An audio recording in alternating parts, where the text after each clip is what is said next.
Good morning, good afternoon, good evening, guys. Welcome to Otaku Chris is Talking. This is your weekly One Piece manga review. This is for chapter 866, and well, all I can say is this chapter had a huge amount of information, a fuck ton. I mean, literally, I'm talking like fucking notes. I was like, I'm gonna do a review. I'm gonna do a live review on my way home. It'll be fun. It'll be fun. It'll be cool. And as I started reading, I was like, oh, okay, I guess, okay, cool. I guess these chapters are like Hunter x Hunter chapters. I guess these chapters are gonna be doing one of those ones, like a Maggie chapter. If you've read Hunter x Hunter or Maggie, you know what I'm talking about. Now, if you're new to my channel, do subscribe as I fucking nunchucks everywhere.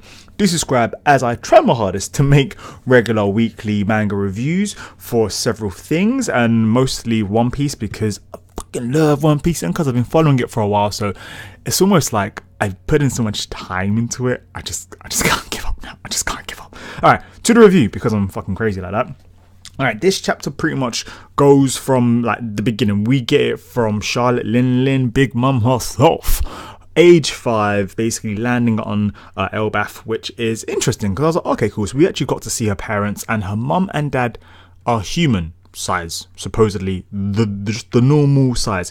What I find interesting is when they introduce Charlotte Lin, they actually say Charlotte Lin, human child, 5 years old, and I was like, huh. It sounds weird. I know you're thinking like, yeah, so what? But they went out of their way to then describe other characters who were introduced in this chapter as giants and this and that and long arms and this and that. So it's like Big Mom isn't a giant, so why the fuck is she so big? Has it been explained? If it has been explained, please let me know, because I don't know where, and also let me know what chapter as well, so I know exactly why. So I know why Big Mom is that size. Yeah, so that was the first thing. So we get to see them land on the island, and Big Mom and Charlotte Linen's, we're going to call her Charlotte Linen because that's what she's called. So Charlotte's mum and dad literally fucking desert her on the island. They're like, fuck this shit, you're way too dangerous. Well, the mum shows some form of compassion, which I found really nice, and it was kind of endearing because it's kind of like you could see that she didn't want to leave her child behind. And of course it would be weird if you were to leave a child behind anywhere, even if you just leave your child at a friend's house or a stayover or a sleepover. No matter how crazy or wild the child is, you would have that level of connection. So I was glad that they showed that between her mum and herself. But my dad was like, fuck that shit, fuck that bitch, she is crazy, she's dangerous, we're glad we got her alive, fuck that bitch, we're dropping her. So yeah, but the dad seemed a lot more scared of Charlotte than the mum did. So yeah, so she gets left there. We then get to see that time goes by, and Charlotte's literally so naive. She's like, where's mum, dad, they've been gone for a while, blah blah. And you get to see kind of the seasons going by, and she's just still sitting there. And it's kind of crazy because I think this also shows her feet, not her feet as in her FEET, but in the fact that she was able to literally stay in one position and just wait.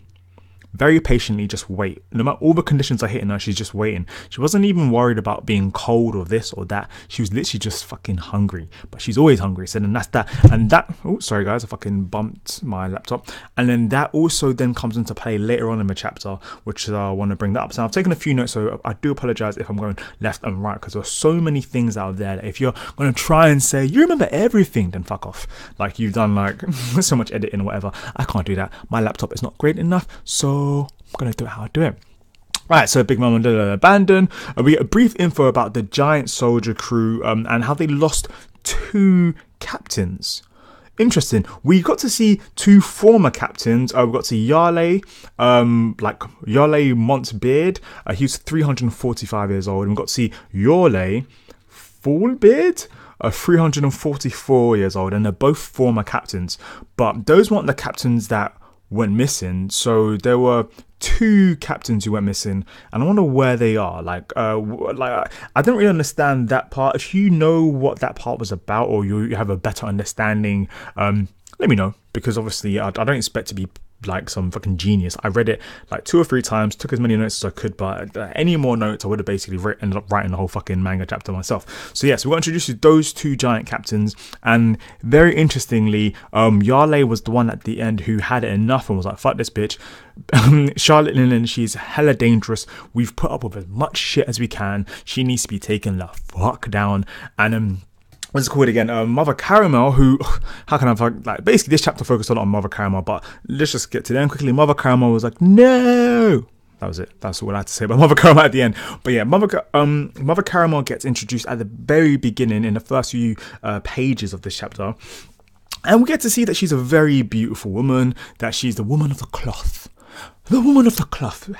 Basically, hashtag none, hashtag closed. What is this? Why did I do that? It just made no sense. Have you ever just wondered yourself, what the fuck am I doing? But basically, hashtag this lady is like gonna preach. But yeah, no, she was really, really nice. She saw the good in Charlotte. She really wanted to believe that everything Charlotte did was for the good. And at the very beginning, it kind of was. Like, Charlotte was pretty much doing things just out of just being a sheer fucking klutz and just being a huge bitch. Just knocking things down, too powerful. Have you seen Lenny? He was a huge bitch as well. Lenny, you know Lenny from Of Mice and Men? Nah?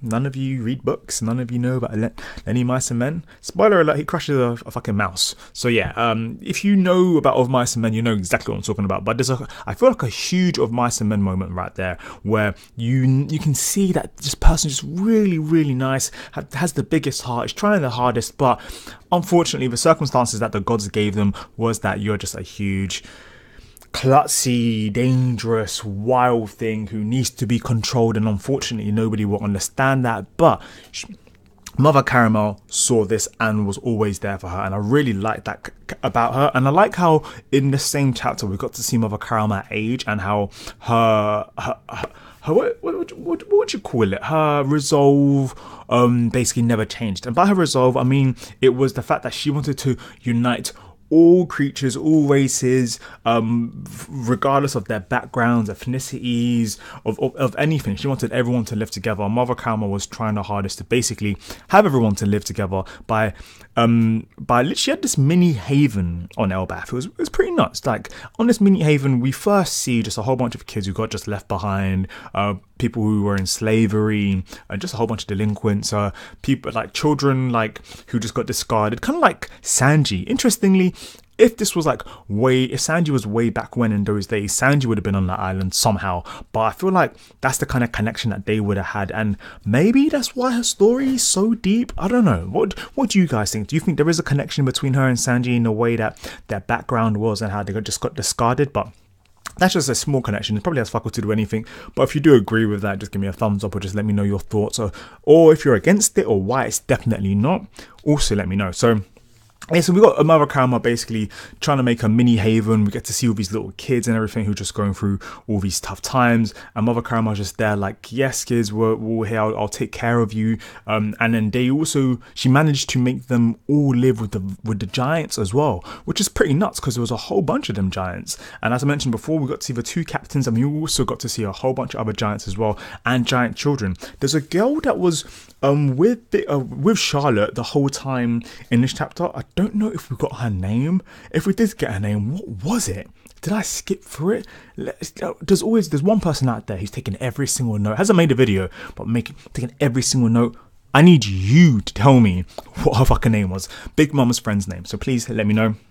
So yeah, so Big Mom had a friend as well who was actually a giant. She's a kind of like a cute one. So it's kind of like, oh, it's a shame. But maybe she wasn't there because she was like fucking left behind. I think she's just there because she's a giant. Because all the other kids were really scared about Charlotte's size. But this girl, she was always with Charlotte the whole time. Anytime the giants were there, Charlotte was there. And for a moment, Charlotte actually looked the right size, especially because she was next to the giants. So that was pretty cool.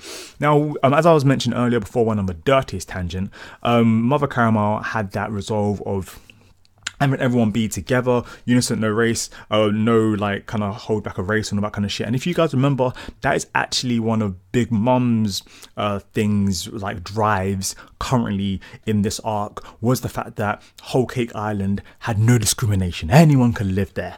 And then so it's kind of like, oh shit, so we now know where that came from, because it's kind of like, wait a second, you're an evil bitch. There ain't no way that like you really mean this. But I don't think that Big Mom's been doing this because she's trying to be nice.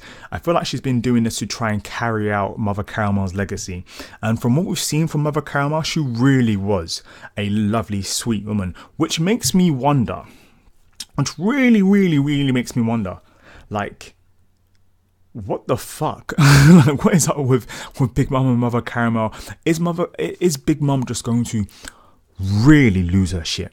Like, really lose her shit? Is this trying to show us the connection that Big Mom has to Mother Caramel? That it's not just a whole, oh yeah, she was my mum, oh yeah, she looked after me. No, this lady really believed in Charlotte when nobody else believed in Charlotte, when everybody else thought she was dangerous, when everybody else discarded her, when everybody else just didn't understand her. But Mother Caramel really saw the depth inside her. So what if by the breaking of this picture, we just got rid of the last bit of innocence, the last bit of kindness, the last possibility of hope for survival from Big Mom's wrath by destroying Mother Caramel's picture? What if that was what was holding her together? Who knows? What do you guys think? Do you agree with me on this? I don't really know. So yeah, so that was that. Something that was pretty cool in this is time actually went by, even though this was only one chapter. Was that long? It didn't feel longer than usual. Was it like 20 pages or something? Nothing too crazy. But in this chapter, we got like this little mini storyline. That I think it was around 10 months. I might be wrong, but am I right? I don't know. Let me know. Around 10 months went by, and by this time here, they're all playing. And then the Giants have this thing where they fast for 12. Well, I think was it 12 days? I do believe it's 12 days. Yeah, Big Mom didn't last that shit. She lasted 7 days.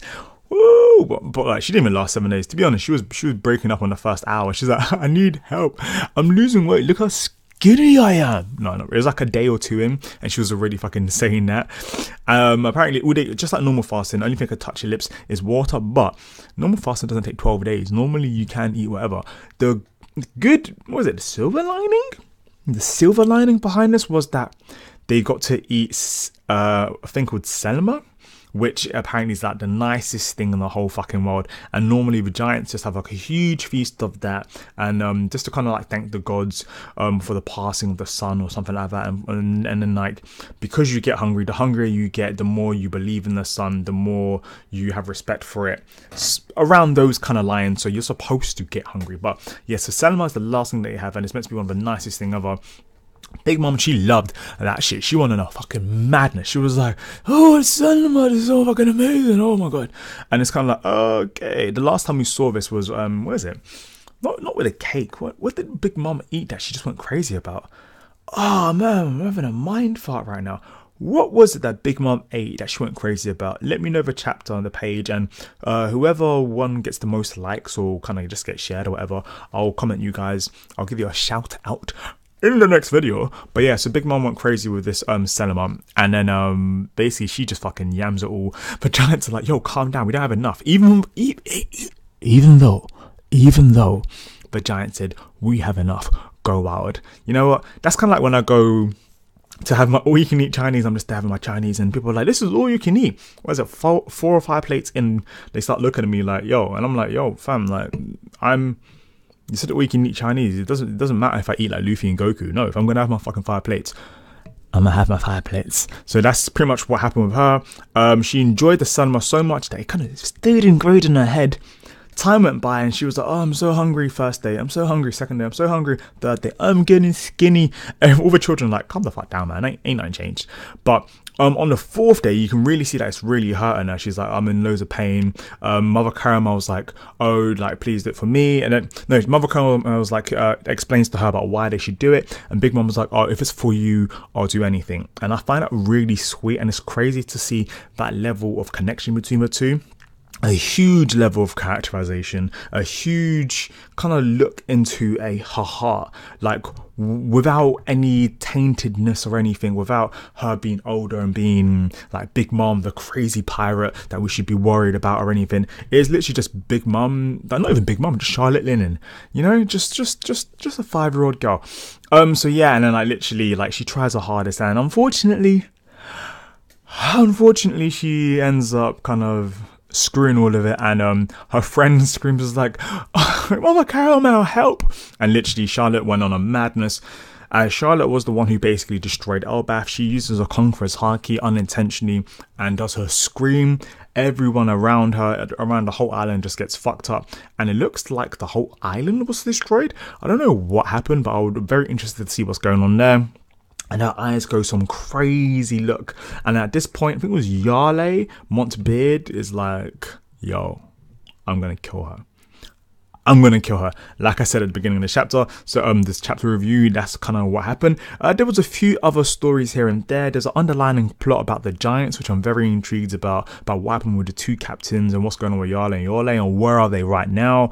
I personally think Yarley goes to attack Charlotte, doesn't give a fuck, and when he goes to attack her, Mother Caramel will get in the way. Mother Caramel will get killed, and then from this it will snap Charlotte out of her whole bullshit, and then she'll end up realizing what happened and then trying to control her rage, and then she'll bottle it up, and every now and then she'll have the rage, kind of like what happens later on. But yeah, and then from there she'll carry on the legacy of Mother Caramel, and then she becomes Big Mom, hence why she wants to be everybody's mum, taking everybody in just like Mother Caramel, just kind of looking up to her. So that's about that. What did you guys think about this chapter?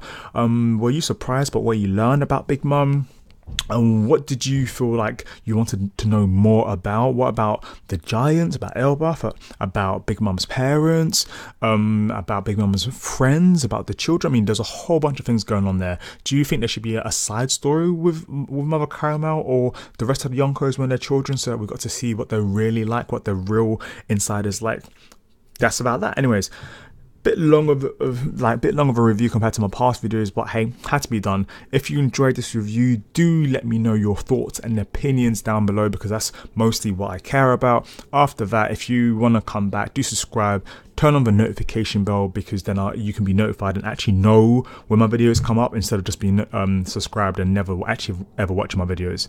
I know it sounds like I'm being a bit salty right now, but yeah, when you've made 233 videos, it's like, you can't help but be sorry. Anyways, Otaku Chris is talking. Have a great day, guys. I'm going to try my hardest to post up a Boku no Hero Academia review tonight. It is 11 o'clock at night from when I'm recording this right now, so I'm just kind of like, I can't share it, but believe me. Peace.